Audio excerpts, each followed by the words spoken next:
प्रदेश शासन के वित्त और संसदीय कार्य के मंत्री माननीय श्री सुरेश कुमार खन्ना जी, प्रदेश के मुख्य सचिव श्री दुर्गा शंकर मिश्र जी, कृषि उत्पादन आयुक्त श्री मनोज कुमार सिंह जी, अवस्थापना व औद्योगिक विकास के आयुक्त श्री अरविंद कुमार जी, मुख्यमंत्री के सलाहकार श्री अवनीश कुमार अवस्थी जी और इस कार्यक्रम के संयोजक, आयोजक, नियोजन विभाग के सचिव श्री आलोक कुमार जी, आज के इस कार्यक्रम में उपस्थित है प्रदेश के 100 आकांक्षात्मक जनपदों से जुड़े हुए खंड विकास अधिकारीगण, 100 चयनित मुख्यमंत्री फेलोशिप कार्यक्रम के शोधार्थीगण, उत्तर प्रदेश शासन के विभिन्न विभागों के विभागाध्यक्ष और अपर मुख्य तथा प्रमुख सचिवगण और उपस्थित भाइयों बहनों, आज का दिन उत्तर प्रदेश की दृष्टि से बहुत महत्वपूर्ण है। जब प्रधानमंत्री मोदी जी के मार्गदर्शन और प्रेरणा से उनके विजन को जमीनी धरातल पर लागू करने की दिशा से 100 सीएम फेलो को हम लोग आज यहां पर एक प्रकार का नियुक्ति पत्र प्रदान कर रहे हैं, जिन्हें 100 आकांक्षात्मक विकास खंडों में जाकर के वहां की टीम के साथ मिलकर के नियोजन विभाग के डैशबोर्ड के साथ अपने आप को जोड़ करके प्रतिदिन की गतिविधि को अपलोड करना और वहां की प्रतिदिन की विकास की यात्रा के साथ सहभागी बनना है। मैं सबसे पहले इस आयोजन पर आप सबका ट्रेनिंग का कार्यक्रम संपन्न हुआ है, इसके लिए हृदय से बधाई देता हूं, आप सबका अभिनंदन करता हूं। आज का दिन ये उत्तर प्रदेश के लिए ग्रामीण विकास की दृष्टि से बहुत महत्वपूर्ण है। हम सब जानते हैं कि उत्तर प्रदेश देश की आबादी का सबसे बड़ा राज्य है।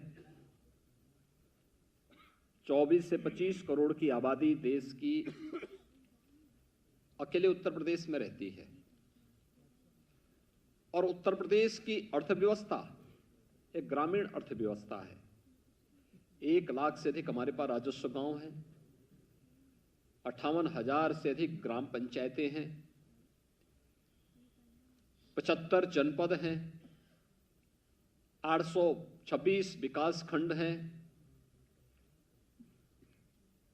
इन सभी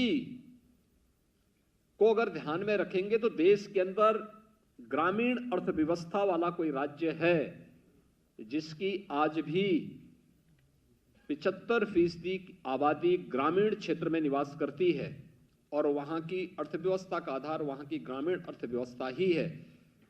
वहां पर उन 100 आकांक्षात्मक जनपदों को चयन करके जो विकास की प्रक्रिया में पीछे छूट गए थे, उन्हें सामान्य जनपदों की सामान्य विकास खंडों की तर्ज पर विकसित करने के लिए जो कार्यक्रम बनाया गया है, उसके लिए 100 सीएम फेलोज को आज हम वहां पर तैनाती दे रहे हैं, जो वहां पर अगले कुछ वर्षों के अंदर अपना परिणाम देंगे और अपने कार्यक्रमों के साथ प्रदेश सरकार की विकास की यात्रा में सहभागी बनेंगे। हम सब जानते हैं 2018 में आदरणीय प्रधानमंत्री जी ने नीति आयोग को आदेश दिया था कि देश के अंदर जो 600 जनपद हैं, इनमें से कितने ऐसे जनपद हैं जो आज भी आकांक्षात्मक हैं। उन आकांक्षात्मक जनपदों के लिए कुछ पैरामीटर तय किए गए थे।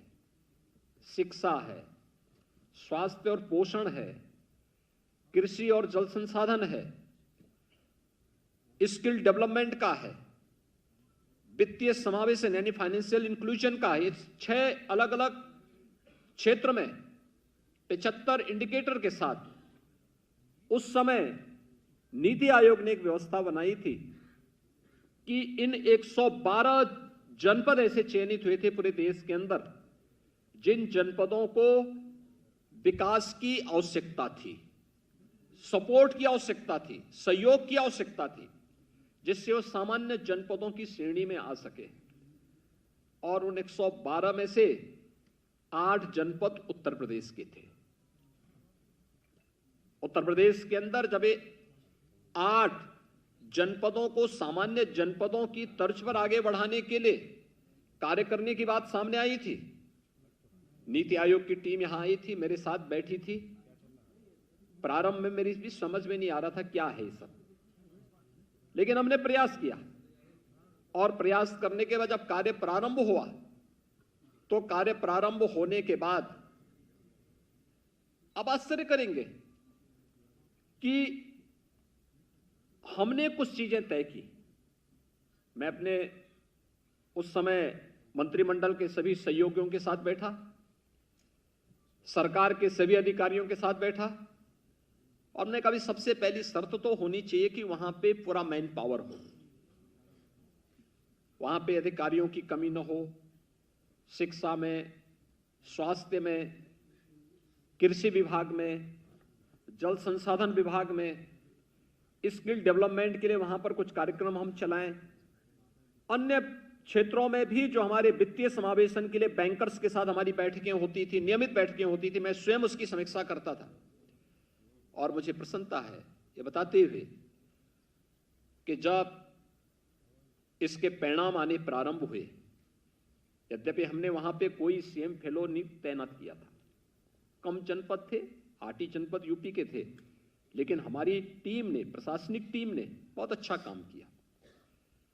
और उसका परिणाम क्या आया कि देश के अंदर जिन 10 जनपदों ने सबसे अच्छा काम किया, उन 10 जनपदों में से पहले 5 जनपद उत्तर प्रदेश के थे और टॉप 20 में उत्तर प्रदेश के सभी 8 के 8 जनपद थे।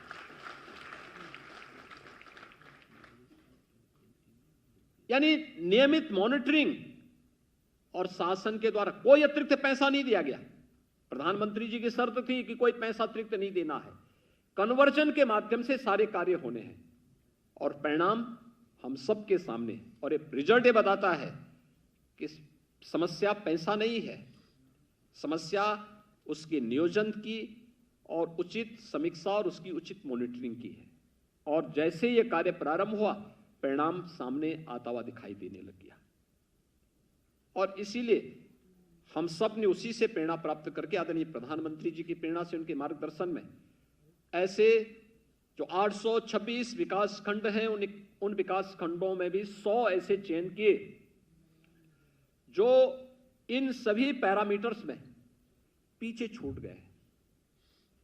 उनको विकास की मुख्य धारा के साथ जोड़ने के साथ साथ सामान्य जनपदों की तर्ज पर हम आगे विकसित कर सके।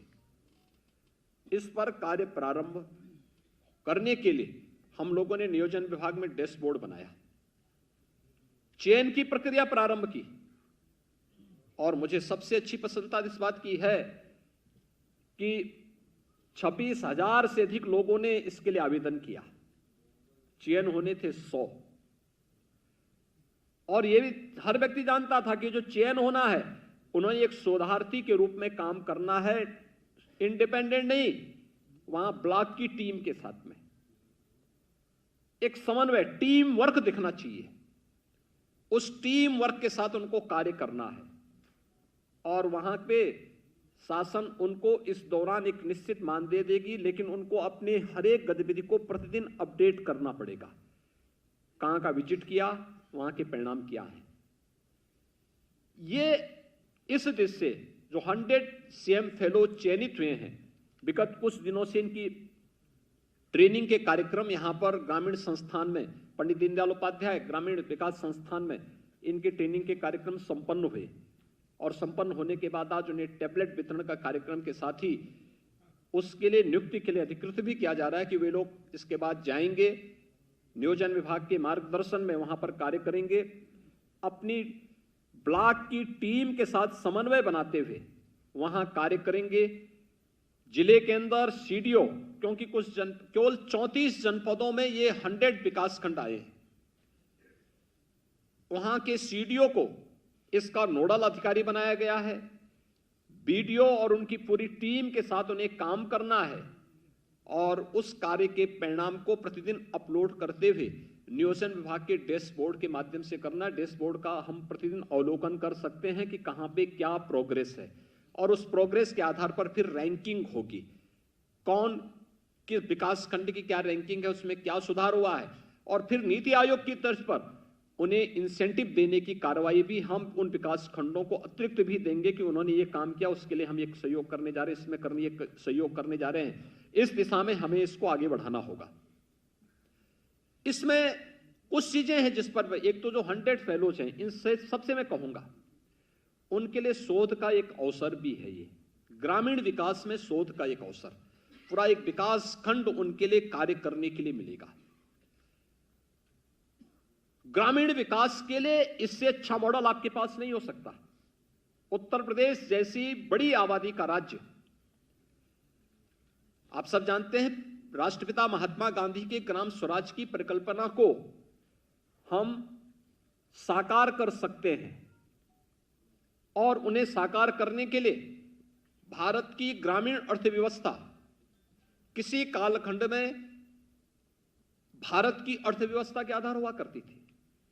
आज भी आप देखते होंगे गांवों में हर तबके का व्यक्ति है, जाति अलग हो सकती है, मत और मजहब अलग हो सकते हैं, पूजा पद्धति अलग हो सकती है, लेकिन पूरा गांव एक परिवार की भांति काम करता हुआ दिखाई देता है। यह आवश्यक नहीं कि किसी के पास जमीन है और किसी के पास नहीं तो हम इसकी जमीन को बांट के उसको दे दें। नहीं, इसके पास जमीन है तो दूसरे के पास स्किल है, ये दोनों मिलकर के काम करते थे, परिणाम सामने आता था। गांव में कोई खेती कर रहा है तो कोई बाजार के साथ जुड़ा हुआ है। बीज से बाजार तक की व्यवस्था एक ग्राम पंचायत स्वयं उपलब्ध करवाती थी। गांव में गांव की व्यवस्था हर एक के साथ जुड़ी हुई थी।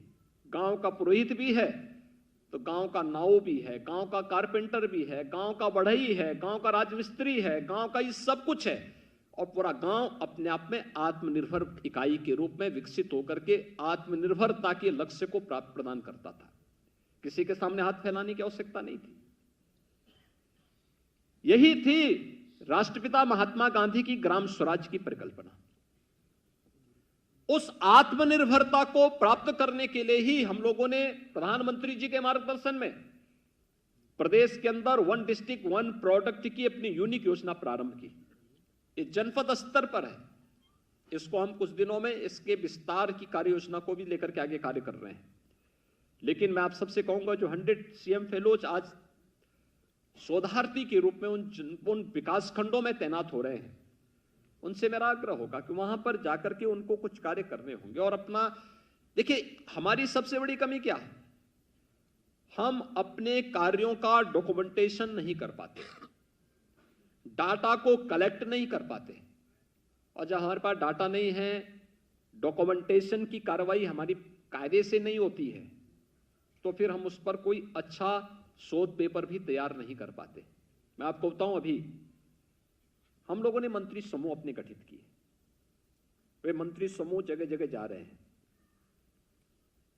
वे नियमित रूप से रिपोर्ट भी मुख्यमंत्री कार्यालय को उपलब्ध करवाते हैं। 75 जनपद थे तो मैंने 25 जनपद स्वयं ले, 25 जनपद केशव प्रसाद मौर्य जी को, 25 जनपद श्री ब्रजेश पाठक जी को दिए कि भाई हम लोग भी विजिट करें और देखें मंत्री समूह के कार्य के साथ साथ वहां पर कार्य की गति को कैसे तेज किया जा सकता है। उसके परिणाम अच्छे आए, लेकिन परिणाम के साथ साथ हम अपनी रिपोर्ट को कैसे डॉक्यूमेंटेशन के रूप में कर सकते हैं। मैंने देखा मेरे पास 25 जनपदों की पूरी एक थीसिस श्री ब्रजेश पाठक जी ने प्रस्तुत की। उन्होंने कहा कि देखिए, मैं इन जनपदों में गया था और इन जनपदों को इस रूप में हमने वो करके बैठक ली, अलग अलग ग्रुप के साथ कैसे हम बैठे, उसके परिणाम कैसे सामने आए। अपने आप में इतनी मोटी थीसिस तैयार हो गई। वो अपने आप में एक डॉक्यूमेंटेशन है। उस पर अगर वो लिखना चाहेंगे अपने आप में एक बहुत अच्छी पुस्तक लिख सकते हैं, क्योंकि ये हम समाज से ले रहे हैं और एक अवसर होगा आपके पास कार्य करने का। मैं जब बार बार कहता हूं, हो सकता मेरी बात को बहुत सारे लोग बुरा मानते होंगे, मैं जब बार बार कहता हूं कि वे शिक्षकों को पठन पाठन के अलावा उनको गांव की जनगणना के साथ साथ मतदाता सूची के कार्य के साथ जरूर जाना चाहिए। उसने गांव की सामाजिक आर्थिक परिस्थिति की पूरी जानकारी हो पाती है। वो शिक्षा क्या जो हमें केवल सैद्धांतिक जानकारी तक, अक्षर ज्ञान तक सीमित रखे। अगर व्यवहारिक जानकारी न दे सकते तो शिक्षा का कोई मतलब नहीं जीवन में। व्यवहारिक जानकारी जिस गांव में हम लोग जा रहे हैं, उन गांवों में जाकर के जहां हम बच्चों को पढ़ा रहे हैं, हमें जानकारी तो होनी चाहिए इस गांव में कितने परिवार रहते हैं, किन किन परिवारों की आर्थिक स्थिति क्या है, कितने लोग सरकारी नौकरी में हैं, कितने लोग कृषि के साथ जुड़े हुए हैं, कितने लोग व्यापार के साथ जुड़े हुए हैं, कितने लोग स्ट्रीट वेंडर हैं, कितने लोग श्रमिक हैं, कितने पशुपालक हैं, कितने लोग किस किस कार्य के साथ जुड़े हुए हैं। यह जानकारी तभी होगी जब हम डोर टू डोर जाएंगे, एक एक घर का सर्वे करेंगे और जानकारी लेने के बाद फिर उस सर्वे को शासन को भी अवगत कराएंगे। है बहुत सारे ऐसे कथित विद्वान हैं जिन्होंने कहना शुरू कर दिया इन शिक्षकों से अब और दूसरा काम लेना ही नहीं है, अब इनको केवल विद्यालय में ले जाना है। और मुझे लगता है कि मैं उस दिन के आदेश को भी देखने वाला हूं जिस दिन वो ये कहेंगे कि कोई आवश्यकता नहीं, ये लोग घर से भी ऑनलाइन अपना पढ़ा सकते हैं, क्योंकि कोरोना नहीं भी है तो क्या दिक्कत आ रही, पढ़ा रहे हैं तो पढ़ा रहे हैं, कौन बात है, वो तो हो ही रहा है। उसमें भी कोई आदेश किसी दिन आ जाएगा, कोई उसमें भरोसा नहीं जी। लेकिन हम सबको व्यावहारिकता को जानना पड़ेगा और उसकी सच्चाई को भी जानना पड़ेगा और उस सच के तह में जाकर के हम लोगों को कार्य करना होगा। और इसलिए 100 जो शोधार्थियों को आज हम भेज रहे हैं, उनसे मैं एक आग्रह करूंगा कि अगला 2 साल 3 साल तक उन्हें उन विकास खंडों में कार्य करना पड़ेगा और कार्य करते हुए अपना परिणाम देना पड़ेगा। और जब वहां पर जाएं तो एक अपना अच्छा शोध ग्रंथ भी लिखें ग्रामीण विकास पर, क्योंकि आप में से मैं देख रहा था ज्यादातर लोग पीएचडी हैं, एमटेक हैं, एमफिल हैं। और आपके लिए एक अवसर होगा, क्योंकि आपका यह शोध ग्रंथ अपने आप में, देखिए लिखने की सीखने में किसी भी उम्र में सीखने में कोई गुरेज नहीं होना चाहिए, कोई परहेज नहीं होना चाहिए। हमें हर दिन हर उम्र हमारे लिए सीखने की होती है, कुछ नयापन देने की होती है। भारत की परंपरा तो यही कहती है कि आनो भद्रा कर्तो यंतो विश्वत, यानी ज्ञान की परंपरा जहां से भी आ सकती है, ज्ञान की उस धारा के साथ हमें अपने आप को जोड़ना चाहिए और ज्ञान की उस धारा के साथ जोड़ करके आप अपने आने वाली पीढ़ी को बहुत कुछ दे सकते हैं।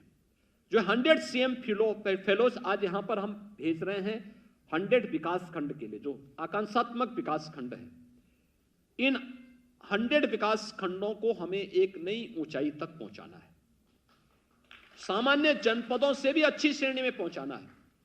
हमारे विभागों के अपर मुख्य सचिव, प्रमुख सचिव और विभागाध्यक्षगण भी हैं, मैं उनसे कहूंगा कि वे सुनिश्चित करें कि इन 100 विकास खंडों में पूरा मैन पावर रहे, कहीं भी मैन पावर की कमी ना हो। 100 विकास खंडों के जो सीएम फेलोज वहां जा रहे हैं, इनके लिए आवासीय व्यवस्था जिला प्रशासन उन विकास खंड मुख्यालयों पर करे और वहां पर एक सुरक्षित और अच्छा वातावरण उन लोगों को दें। उन्हें वहीं से फिर पूरे विकास खंड का भ्रमण विकास टीम के साथ और अकेले भी जाकर के करना होगा। इस बात की ट्रेनिंग उन्हें पिछले कुछ दिनों की ट्रेनिंग के दौरान दी गई होगी और मैं आपको इस बात के लिए आश्वस्त दे रहा हूं। मैं यहाँ चीफ सेक्रेटरी भी बैठे हुए हैं, नियुक्ति विभाग के हमारे अपर मुख्य सचिव और अन्य अधिकारी गण भी हैं, कि जो 100 सीएम फेलोज होंगे एक नया प्रयोग होगा। इनमें से जो भी बाद में शासकीय सेवा में आना चाहेगा, इनको हम वेटेज देंगे, एक निश्चित वेटेज देने का काम भी करेंगे और इनको मिलना भी चाहिए, क्योंकि तब तक इनके पास कार्य का एक अनुभव हो चुका होगा और इनको शासकीय सेवा में फिर वेटेज, एज में रिलैक्सेशन और साथ साथ इस कार्य का अगर इनकी अच्छी रैंकिंग है तो उसके लिए फिर हमें उनको उस व्यवस्था के साथ जोड़ने की कार्रवाई के लिए भी शासकीय सेवा में जब विज्ञापन निकलेंगे 2 साल 3 साल के बाद, तो उसमें एक वेटेज भी उनको देने की कार्रवाई के साथ ये प्रक्रिया अभी से जुड़नी चाहिए, जिससे आने वाले समय में इस प्रकार के फेलोज को हम प्रदेश के अंदर अन्य क्षेत्रों में भी लागू कर सकें। अभी तो हम ग्रामीण क्षेत्र में दे रहे हैं, अभी हमें नगर विकास के क्षेत्र में भी इस प्रकार का कार्य करना है। हमारे पास इस समय देश के अंदर सबसे बड़ा अर्बन बॉडीज हमारे पास हो चुकी है।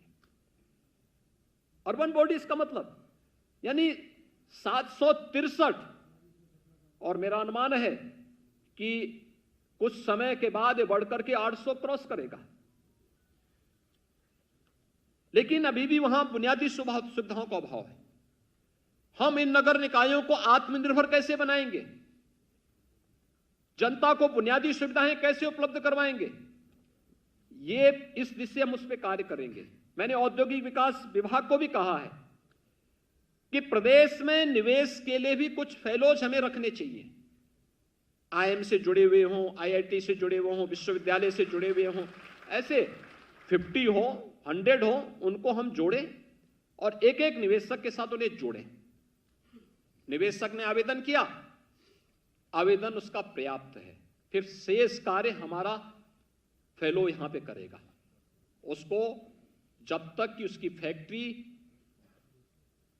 का भूमि पूजन का कार्य और उसका कार्य शुभारंभ न हो जाए, तब तक की निगरानी का काम और उसको अपडेट करने का काम और फेलो स्वयं ही करे। इस दिशा में औद्योगिक विकास को भी इस विभाग के साथ आगे बढ़ने की आवश्यकता है। हमें निर्णय लेने की प्रकृति के साथ आगे बढ़ना होगा, अपनी यंग जनरेशन को आगे बढ़ के उसकी ऊर्जा का लाभ हमें लेना होगा।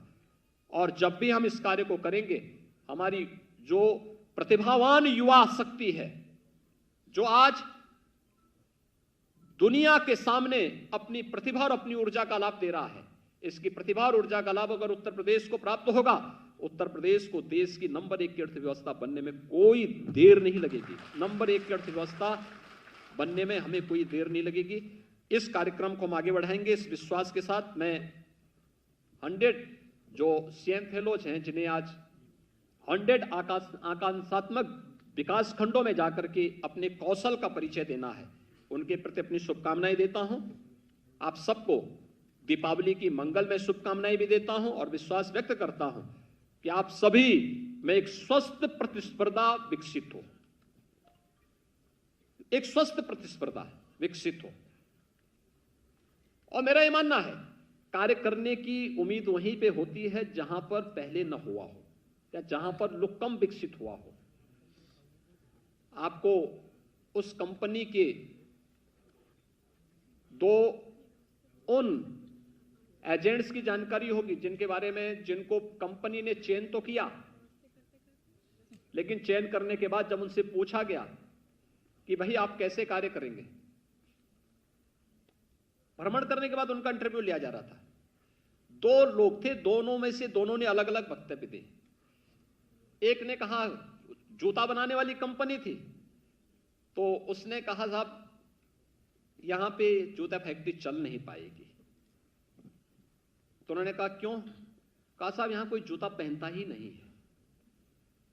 दूसरे से पूछा गया, उसने कहा कि चयन एक का होना था, उसने कहा साहब यहां पे फैक्ट्री बहुत अच्छी चलेगी क्योंकि यहां किसी के पैर में जूता नहीं है, और जब हम बनाएंगे उसका प्रचार प्रसार करेंगे, हम उसको पहनने का अभ्यास करवाएंगे तो ये जूता खूब बिकेगा। और उस 2 सेकंड वाले का ही चयन हुआ जिसने कहा साहब यहां पे चलेगा क्योंकि यहां संभावना है, और वह संभावना आपके लिए अपने आप को, अपने कौशल को दिखाने का एक अवसर 100 विकास खंडों के अंदर 100 सीएम फेलोज को उपलब्ध कराया जा रहा है। आप सभी के प्रति मेरी शुभकामनाएं हैं। धन्यवाद। जय हिंद। बहुत बहुत धन्यवाद माननीय मुख्यमंत्री महोदय।